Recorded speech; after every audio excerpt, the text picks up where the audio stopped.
Over the last 40 years or so, the poor have continually gotten poorer and poorer, while the rich continue to get richer and richer. But you want to know what the most disturbing part about all of this is? The most disturbing part is that all of this was actually by design.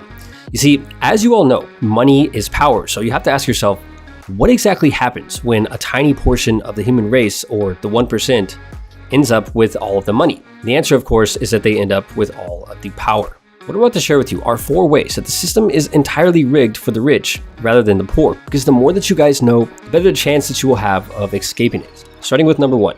Let me ask you a question. The last time that you drove through a neighborhood where it's predominantly low-income housing, what do you remember it smelling like? One of the greatest ways that the system is rigged for the wealthy is essentially in the way that housing is created.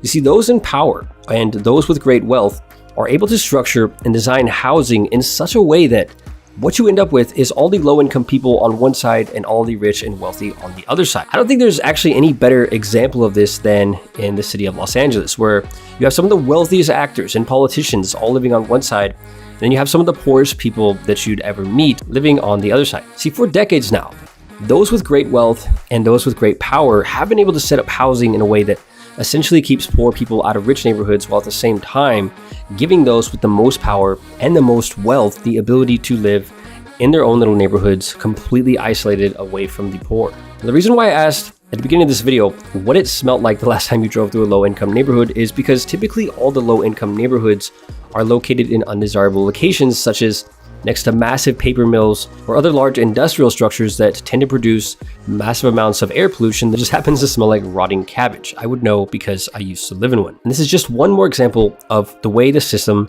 is rigged for the rich and not for the poor. And it's one of the very real ways that we can see how the system is inherently rigged for the wealthy rather than the poor. Number 2, inflation. Now, many of you have been going to the store lately and you've probably been wondering why the prices of so many things have seemingly doubled. This is not your imagination. In fact, many things have literally doubled or even tripled. And all of these massive price increases are all the result of inflation. But the real question is, who really loses when it comes to inflation? Is it the rich or is it the poor? The people who actually suffer the most when there is rampant inflation is the poor. And it's the people who make the least amount of money who are affected the most negatively by inflation, because they are the ones who are the least able to afford increases in prices. Now, here's the thing. The government printed trillions of dollars in stimulus money over the last couple of years. And in the United States, they sent this money out to tens of millions of people all over the country. But here's the thing. The fact that everybody thought that they were all just getting free money was really just an illusion, because when all is said and done, all the stimulus money that was sent out to all of the people in America,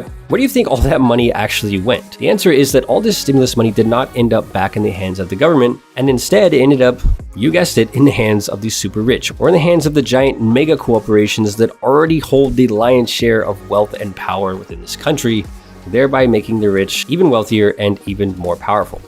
You see, at no time in history has the wealth of the wealthiest individuals and companies in this country gone up faster than it did in the last couple of years as the government was printing trillions of dollars. After receiving their stimulus checks, hundreds of people were lining up to buy products from stores like Gucci and Louis Vuitton. I really wish I was kidding about this, but I'm not. See, all this stimulus money that was spent at Gucci and at similar stores was essentially funneled straight back from the poor people into the hands of the ultra rich, or into the hands of the families who own Gucci and all these mega companies that already have all of the power and all of the wealth. So essentially what the government did was print a multi-trillion-dollar paycheck for the ultra rich, totally disguised as a fat paycheck for low-income people. And as a result of all of this money being pumped into the financial system, inflation has gone absolutely crazy. And now the people at the bottom are the ones who, once again, are suffering the most. And this is yet another way that the system is rigged for the rich rather than for the poor. Number 3, wages. Now, if you guys didn't know, the top 20% of the population in this country controls nearly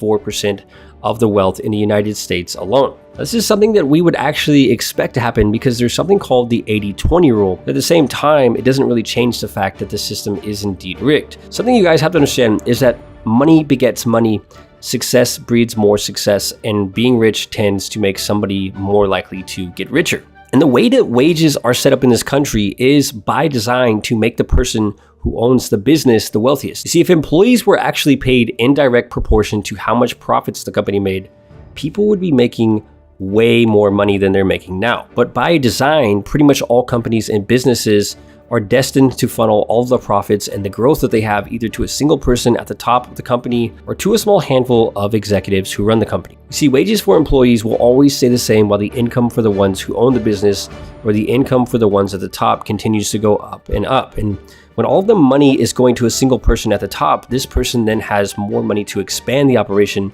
take on more employees who aren't paid much. And at the end of the day, you end up with some of the biggest multi-billion-dollar mega companies that we have in the country today.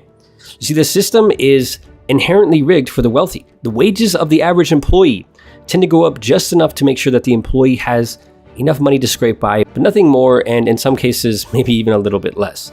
Meanwhile, wages for those who own the business, or for those at the top of the company, or for those who are among what we would call the 1%, wages for those individuals continue to grow and grow at an alarming rate. Number 4, various studies show that the number one factor that determined whether a person would become successful and wealthy in their lifetime is actually the wealth of the neighborhood that they grew up in. Many poor neighborhoods in the country today are just not given enough funding, and with less money, there's less teachers and there's less everything. But one could argue that even more important than the services and the funding is the environment itself. You see, many of us are pushed by the pain of being in poverty to become successful and to escape, while others are not so fortunate. Many of those who grew up in a bad environment or in a poor neighborhood tend to go the opposite way and end up getting themselves into a lot of trouble.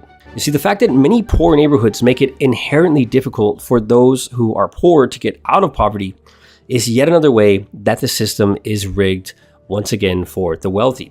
Families with more money are able to choose what schools their children go to. They can easily pay for them to go to college, or they can move around to different areas of the country that are more favorable to their goals. But even more importantly, the wealthy are able to make sure that their children end up in the best possible environment for creating wealth and for creating success for that individual. Now, this doesn't mean to be some kind of hit piece against the rich or to say that it's inherently a bad thing to be rich, because success breeds success and wealth definitely breeds more wealth. And if you're somebody who has worked hard to escape the rat race and create success for yourself, it should be easier for you to gain more wealth and for you to gain more success. And that's actually the whole point that I'm trying to make. Because once you understand some of the ways that the system is rigged for the rich, your number one goal as a person should be to figure out how you can escape the rat race so that you can enjoy a system that is inherently rigged for you to gain more success and more wealth once you put the work in to gain the initial success and the initial wealth that you deserve. See, most people don't realize this, but we're actually living in a time where it's easier now than ever before